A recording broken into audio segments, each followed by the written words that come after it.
एक समय की बात है कि एक गांव में एक गोपी नाम का एक ग्वाला रहता था।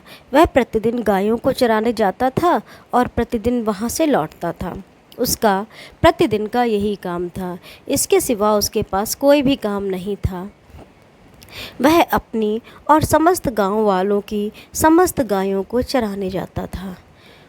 प्रतिदिन सुबह निकल जाता था और शाम को अपने घर आ जाता था। वह वहाँ मस्ती करता था, गायों के साथ रहता था और गायों की देखभाल करता था। शाम होते ही वह अपने घर वापस आ जाता था। सबकी गायों को वापस कर देता था। यही उसका प्रतिदिन का डेली का काम था। एक समय की बात है कि उसने एक रोज़ गायों को चराने गाय से बाहर जंगल में जाता था। जंगल में एक संत का आश्रम था। वहाँ संत रोज़ तप ध्यान मंत्र जाप करते थे।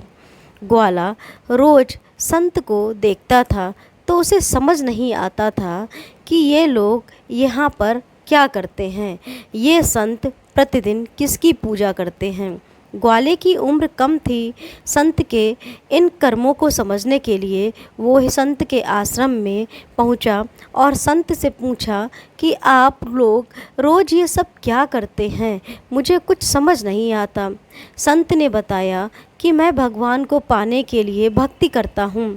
रोज़ पूजा पाठ तप ध्यान और मंत्र जाप करने से भगवान के दर्शन होते हैं। संत की बात सुनकर ग्वाले ने सोचा कि मुझे भी भगवान के दर्शन करने हैं, मैं भी भगवान के दर्शन करना चाहता हूँ।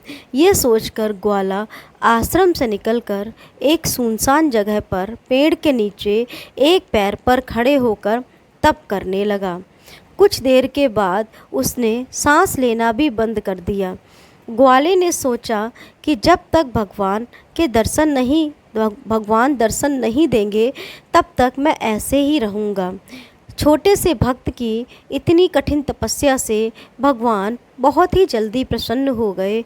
उन्होंने ग्वाले के सामने प्रकट हुए और बोले कि पुत्र आंखें खोलो, मैं तुम्हारे सामने आ गया हूँ। ग्वाले ने आंखें खोले बिना ही पूछा कि आप कौन हैं, आप कहाँ से आए हैं। भगवान बोले कि मैं वही ईश्वर हूँ जिसके दर्शन के लिए तुम तप कर रहे हो, तपस्या कर रहे हो।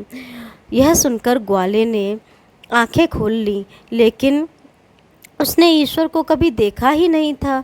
वह सोचने लगा कि क्या ये वही ईश्वर है या यही भगवान है, क्या ये जिसके लिए संत तपस्या करते हैं। यह सच जानने के लिए उसने भगवान को एक पेड़ के साथ रस्सी से बांध दिया। भगवान भी भक्त के हाथों बंध गए और वहीं पर खड़े रहे। ग्वाला तुरंत दौड़कर उस संत के आश्रम में पहुंच गया और पूरी बात बताई। संत ये सब सुनकर हैरान हो गए। वे भी तुरंत ही ग्वाले के साथ उस जगह पर आए जहां पर उसने भगवान जी को बांध रखा था। उस पेड़ के पास पहुँचे तो वहाँ कोई भी उनको दिखाई नहीं दिया। भगवान सिर्फ ग्वाले को दिखाई दे रहे थे और किसी को भी नहीं। संत ने बताया कि मुझे तो यहाँ कोई भी दिखाई नहीं दे रहा है, तू किसको बांध कर गया है। तो ग्वाले ने भगवान से इसकी वजह पूछी। वह ग्वाला भगवान से बोला, आप दिखाई दे जाइए, नहीं तो सब मुझको झूठ समझेंगे। भगवान ने कहा, जो समझे उसको समझने दो, तूने तो दर्शन मेरे कर लिए हैं, तुझको तो पता है। तो ग्वाला ने भगवान को प्रणाम किया और संतों ने भगवान से माफ़ी मांगी कि हम सब के मन में छल है, इसलिए आप हमको दिखाई नहीं दे रहे हैं। इस ग्वाला के मन में कोई भी छल नहीं है, तो आप इसको आसानी से दर्शन देते हैं, तो आप इसको दिखाई पड़ रहे हैं। भगवान ने कहा कि मैं उन्हीं इंसानों को दर्शन देता हूँ जो निस्वार्थ भाव से मेरी भक्ति करते हैं। जिन लोगों के मन में छल कपट स्वार्थ लालच होता है उन्हें मैं दिखाई नहीं देता। दोस्तों, इस कहानी से हमें शिक्षा मिलती है कि जो लोग भगवान की भक्ति निजी स्वार्थ की वजह से करते हैं उन्हें भगवान की कृपा नहीं मिल पाती है। निस्वार्थ भाव से की गई भक्ति ही सफल होती है। मैं नेहा आपके साथ। प्लीज़ मेरे चैनल को सब्सक्राइब करें, लाइक करें और कमेंट्स करें। धन्यवाद।